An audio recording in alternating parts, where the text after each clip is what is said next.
Hello everyone, welcome back. In today's video, I'm going to show you how to fix the delayed charts on TradingView. So first of all, you need to come here on tradingview.com and then simply log into your account if you haven't already. Afterwards, from either the watch list or by clicking on the search icon, you need to simply just launch that particular chart that is basically you are looking at. So over here, let's say I have this particular chart available. So on the top, you can just simply hover and take a look at whether it is showing you any kind of delays. So if you are seeing this type of D icon, it simply means that the data is delayed, which is basically written over here. So the data is delayed by 10 minutes because of exchange requirements. So over here, in order to fix it, you need to simply click on your profile icon, then click on the option of home.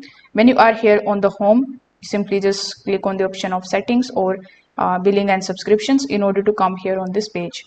Now over here, click on the option of subscriptions, and inside it you are going to see real-time market data option.